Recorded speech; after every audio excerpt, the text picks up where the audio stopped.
Hi friends, అందరికీ నమస్తే. AP constable aspirants అందరికీ నమస్తే. మనం ఈ యొక్క వీడియోలో పశ్చిమ గోదావరి జిల్లా యొక్క ఈవెంట్స్ అనేవి కానిస్టేబుల్ యొక్క ఈవెంట్స్ అనేవి కంప్లీట్ అవ్వడం జరిగింది నిన్నటితో. అంటే టోటల్గా మొత్తం క్వాలిఫై అయిన వారు వచ్చేసి 1975 మంది అయితే క్వాలిఫై అవ్వడం జరిగింది. మరి పురుషులకు ఎంత పోటీ ఉంది, అదేవిధంగా పురుషులు ఎంతమంది క్వాలిఫై అయ్యారు, మహిళలు ఎంతమంది క్వాలిఫై అయ్యారు, అదేవిధంగా టోటల్గా ఎన్ని పోస్టులు, మహిళా అభ్యర్థులకు ఎన్ని పోస్టులు అనేది క్లియర్గా చూసే ప్రయత్నం చేద్దాం. ఆల్రెడీ మీకు నేను ఇంతకుముందు అన్ని జిల్లాలకు సంబంధించి మహిళా అభ్యర్థులకు సంబంధించి యొక్క ఈవెంట్ సమాచారం అయితే మరి అందులో అయితే మనము నిన్న అనగా అంతకుముందు 8వ తేదీ వరకు అయితే అప్డేట్ వచ్చిన ప్రతి ఒక్కటి కూడా మనం అందులో యాడ్ చేయడం జరిగింది. మరి నిన్న జరిగిన సమాచారం అంటే పశ్చిమ గోదావరి జిల్లాలో జరిగిన ఆ యొక్క సమాచారం కానీ మనకు క్లియర్గా చూసినట్లయితే చివరి రోజు పోస్ట్ పోన్ చేసుకున్న వాళ్ళు, అప్పీల్ చేసుకున్న వాళ్ళు అందరూ కూడా హాజరవ్వడం జరిగింది. మరి దానికి సంబంధించి ఆ యొక్క డేటా కూడా ఇందులో యాడ్ చేసి కంప్లీట్గా ఫైనల్గా ఇంతమంది అభ్యర్థులు ఇందులో క్వాలిఫై అయ్యారు, ఇంతమంది పోటీ ఉందనేది క్లియర్గా ఈ వీడియోలో చూసే ప్రయత్నం చేద్దాం. ఓకేనా ఫ్రెండ్స్, ఇంకా చూసినట్లయితే టోటల్గా పోస్టులు వచ్చేసి పశ్చిమ గోదావరి జిల్లాకు 204 పోస్టులు అయితే ఉన్నాయి. టోటల్గా స్టేజ్ టు ఫీల్ అంటే ప్రిలిమ్స్ యొక్క కానిస్టేబుల్ యొక్క ప్రిలిమ్స్ క్వాలిఫై అయ్యి స్టేజ్ టు ఫీల్ చేసిన వాళ్ళు 3997 పురుష అభ్యర్థులు, మహిళా అభ్యర్థులు 979 మంది మహిళా అభ్యర్థులు అయితే ఈ యొక్క స్టేజ్ టు ఫీల్ చేయడం జరిగింది. టోటల్గా ఈ జిల్లా నుంచి అటెండ్ అయ్యేది స్టేజ్ టు ఫీల్ చేసిన వాళ్ళు 4976 మంది ఈ యొక్క స్టేజ్ 2కు ఫీల్ చేశారు. మరి వీళ్ళందరికీ కూడా ఈవెంట్స్ నిర్వహిస్తారు.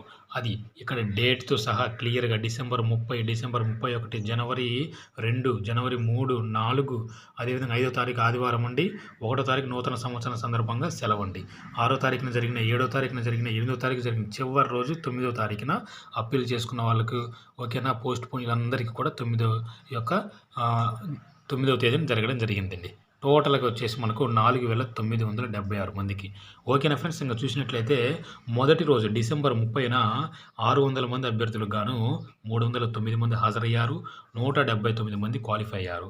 అదేవిధంగా మనకు డిసెంబర్ 31వ తేదీన 600 మంది అభ్యర్థులకు గాను 320 మంది హాజరయ్యి 189 మంది క్వాలిఫై అయ్యారు. ఓకేనా, అదేవిధంగా మూడవ రోజు 600 మంది అభ్యర్థులకు గాను 346 మంది అభ్యర్థులు హాజరయ్యారు, 211 మంది క్వాలిఫై అవ్వడం జరిగింది. అది ఆ మొదటి 3 రోజులు అంటే పురుషులకు మాత్రం జరిగినాయి. మరి తర్వాత 2 రోజులైతే మహిళలకు జరిగాయి అన్నమాట. మహిళలకు సంబంధించి చూసినట్లయితే క్లియర్గా మనకు మొదటి రోజు అంటే జనవరి 3వ తేదీన జరిగాయి. ఓకేనా, జనవరి 3వ తేదీన జరిగాయి. చూసినట్లయితే 490 మంది అభ్యర్థులకు 242 మంది హాజరయ్యారు, 102 మంది క్వాలిఫై అయ్యారు.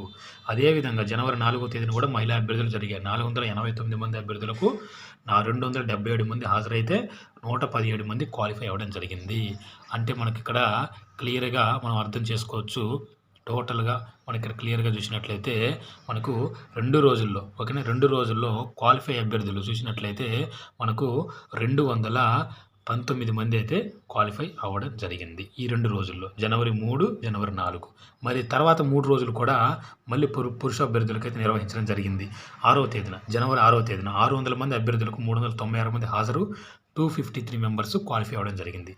అదేవిధంగా 7వ తేదీన జనవరి 7వ తేదీన 600 మంది అభ్యర్థులకు 419 మంది హాజరు, 270 మంది క్వాలిఫై అయ్యారు.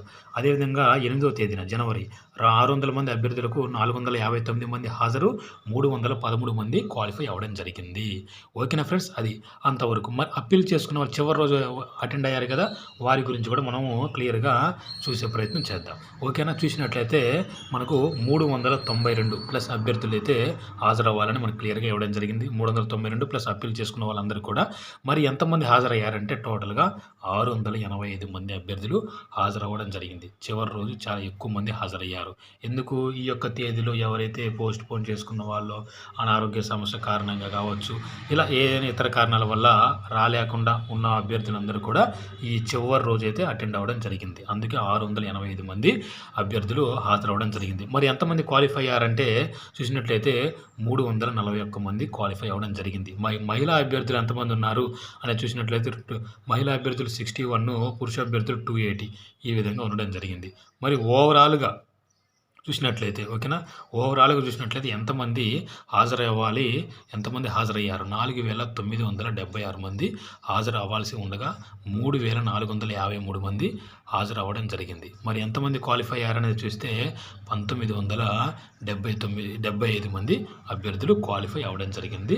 అంటే తుది రాత పరీక్షకు పశ్చిమ గోదావరి జిల్లా నుంచి టోటల్గా అభ్యర్థులు 1975 మంది అభ్యర్థులు హాజరవ్వడం జరిగింది. ఓకేనా ఫ్రెండ్స్, క్లియర్ కదా ఇంతవరకు.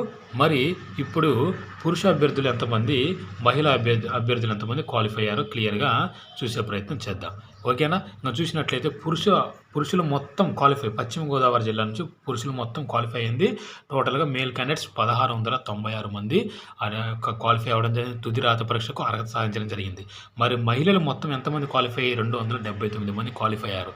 అంటే ఇక్కడ మహిళలకు 33% రిజర్వేషన్ కదా. మరి ఎన్ని పోస్టులు పోతాయి, టోటల్ ఎన్ని పోస్టులు అండి? ఆల్రెడీ మీకు చెప్పాను 204 పోస్టులు అయితే మీకు చెప్పాను. 204లో 33% అంటే మనకు 68, 69 ఆ విధంగా ఉండే అవకాశం ఉంటుంది. మరి ఓవరాల్గా చూసుకుంటున్నట్లయితే మహిళా అభ్యర్థులకు పోటీ ఎంత ఉందా అంటే 1:4 ఉందండి. ఒక పోస్టుకు 4 పోటీ పడుతున్నారు మహిళా అభ్యర్థులు. మరి పురుష అభ్యర్థులకు 204లో కూడా వాళ్ళకు 33 పోగా మిగిలిన పోస్టులు 136 ఉన్నాయండి. మరి ఎంత పోటీ ఉందంటే 1:12 అండి. గట్టిగానే పోటీ ఉంది ఇక్కడ పశ్చిమ గోదావరి జిల్లాలో. పురుష అభ్యర్థులకైతే గట్టిగానే ఉంది, మహిళా అభ్యర్థులకైతే కొంచెం తగ్గినట్టు మనం అనుకోవచ్చు. ఎందుకంటే 1:6, 7, 8 అలా ఉంటే కొంచెం ఎక్కువ అనుకోవచ్చు. 1:3, 4 అనేది చాలా ఈజీనే. కాబట్టి ఇది ఫ్రెండ్స్ క్లియర్గా పశ్చిమ గోదావరి జిల్లాకు సంబంధించి క్లియర్గా అప్డేట్ అనేది మీకు అందిందని అనుకుంటున్నాను.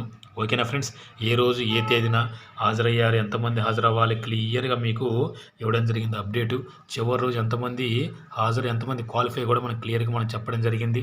అదేవిధంగా ఎంతమంది క్వాలిఫై పురుషులు, అదేవిధంగా మహిళలు, అదేవిధంగా ఎన్ని పోస్టులు, క్లియర్గా మహిళా అభ్యర్థికి ఎన్ని పోస్టులు, ఎంత పోటీ అనేది క్లియర్గా ఎక్స్ప్లెయిన్ చేశాను అనుకుంటున్నాను.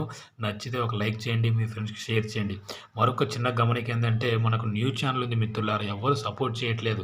చాలామంది అభ్యర్థులు చూస్తున్నారు కానీ సపోర్ట్ చేయట్లేదు. ఆ ఛానల్ క్రియేట్ చేయడానికి ముఖ్య ఉద్దేశం అంటే ఈ రోజుల్లో ఈ యొక్క ఛానల్స్ అనేవి హ్యాక్ అయిపోతున్నాయి టెక్నికల్ ఇష్యూస్ వల్ల. కాబట్టి ఎప్పుడు ఎలా ఉంటుందో సిచ్యువేషన్ మనకు తెలియదు. కాబట్టి ఆ ఛానల్కి సపోర్ట్ కోసం నేను ఆ ఛానల్ క్రియేట్ చేశాను. కాబట్టి ఎప్పటికైనా మీకు అందుబాటులో నేను ఉండాలి, మనం ఇచ్చే సమాచారం మీకు అందుబాటులోకి రావాలంటే ఆ ఛానల్లో కూడా సపోర్ట్ చేయండి ఫ్రెండ్స్. ఓకేనా, మీ ఫ్రెండ్స్కి షేర్ చేయండి. ఓకేనా ఫ్రెండ్స్, నచ్చితే లైక్ చేయండి. Thank you so much. Next వచ్చేసి నెల్లూరు జిల్లా నుంచి కంప్లీట్గా ఇన్ఫర్మేషన్ మీ ముందుకు తీసుకొచ్చే ప్రయత్నం చేస్తాను. ఓకేనా friends, thank you so much.